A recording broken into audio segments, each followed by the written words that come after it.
১৯৭৩ সালের এক সন্ধ্যা। মতিঝিলের ব্যস্ত রাস্তা তখনও পুরোপুরি ফাঁকা হয়নি। অফিস ফেরত মানুষের ভিড় মিলিয়ে যাচ্ছে ধীরে ধীরে। এমন সময় বাংলার বাণী পত্রিকা অফিসের সামনে ছড়িয়ে ছিটিয়ে অবস্থান নেয় ৬-৭ জন তরুণ। প্রত্যেকের হাতে স্টেন গান, পিস্তল আর মরণঘাতী গ্রেনেড। তারা এসেছে হত্যার মিশনে। লক্ষ্য বঙ্গবন্ধুর ভাগ্নে, যুবলীগের চেয়ারম্যান ও বাংলার বাণী পত্রিকার সম্পাদক শেখ ফজলুল হক মনিকে হত্যা। সন্ত্রাসী বাহিনীটির নেতৃত্ব দিচ্ছে এক তরুণ, নাম কাজী আবু এমরান। সেই সময়ের দুর্ধর্ষ সন্ত্রাসী। যতই সময় যাচ্ছে শেখ মনি অফিস থেকে বের হচ্ছেন না। অপেক্ষায় অধৈর্য হয়ে পড়ছে দলটি। ঠিক তখনই হঠাৎ করে রাস্তার দুই দিক থেকে গর্জন তুলে ছুটে আসে পুলিশের একটি পিকআপ। মুহূর্তেই ঘিরে ফেলে পুরো এলাকা। কিছু বোঝার আগেই নেমে পড়ে সশস্ত্র পুলিশ। ভয়ে দিশেহারা হয়ে গুলি চালায় এক সন্ত্রাসী, পাল্টা গুলি ছড়ে পুলিশ। মুহূর্তেই ছত্রভঙ্গ হয়ে যায় দলটি। কেউ পালিয়ে যায়, কেউ মাটিতে লুটিয়ে পড়ে। ধরা পড়ে যায় কাজী আবু এমরান। পরে জানা যায় শেখ মনিকে হত্যার এই পুরো পরিকল্পনা ভেস্তে যায় ইমরানের নিজের গাড়ি চালকের ফাঁস করে দেওয়া তথ্যে। স্বাধীনতার পর যারা অন্ধকার জগতে নেমেছিল তাদের মধ্যে কাজী আবু এমরান ছিলেন সবচেয়ে কুখ্যাত নাম। ঠান্ডা মাথায় খুন, ব্যাংক ডাকাতি, অপহরণ সব ক্ষেত্রেই ছিল তার দাপট। রাজধানী জুড়ে চলত তার ত্রাস। তার নেতৃত্বেই সংঘটিত হয় পল্টনের রহমান দুলাল হত্যাকাণ্ড, যা স্বাধীনতার পর দেশের সবচেয়ে আলোচিত হত্যার ঘটনায় পরিণত হয়। রহমান ছিলেন ঘোড়াশালের শ্রমিক নেতা, দুলাল ছিলেন এক উদীয়মান সাংবাদিক। কাজী আবু ইমরানের জন্ম ঘোড়াশালের পাঁচদোনা গ্রামে। বাবা কাজী আব্দুস সামাদ ছিলেন বড় ব্যবসায়ী। ঢাকার জিগাতলায় ছিল তাদের বাড়ি।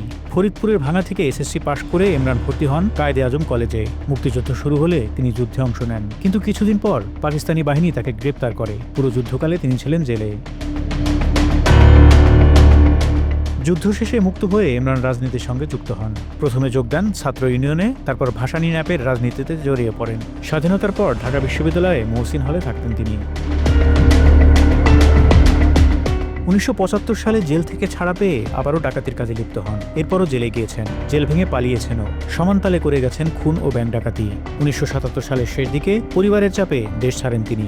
স্ত্রীকে নিয়ে ইরান হয়ে জার্মানিতে চলে যান। কিন্তু ১৯৭৯ সালে শেষ এক কাজ করার জন্য তিনি আবার দেশে ফিরে আসেন।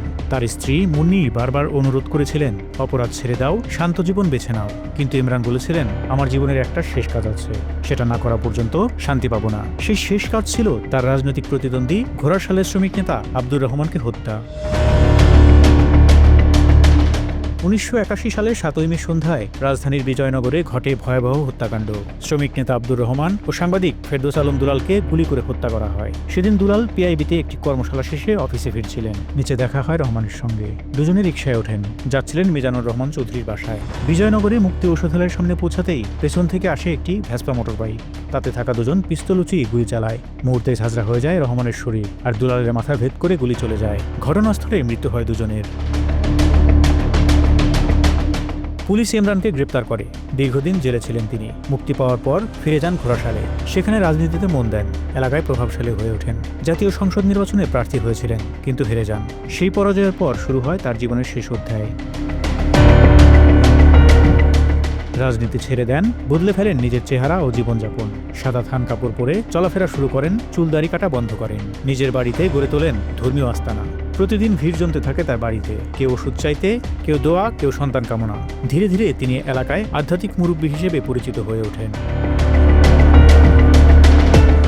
১৯৯৭ সালের ৯ আগস্ট মৃত্যু হয় কাজী আবু এমরানের। নিজ বাড়ির পাশেই তাকে দাফন করা হয়। মৃত্যুর পর তার কবর রাতারাতি রূপ নেয় মাজারে। সেখানে নিয়মিত আসে ভক্ত আশেকানরা। জলে আগরবাতি, মোমবাতির আলোয় ভরে থাকে চারপাশ। প্রতি বছর তার মৃত্যুবার্ষিকীতে অনুষ্ঠিত হয় ওরস। সেখানে জড়ো হন শত শত মানুষ। Desk report, Dhaka express.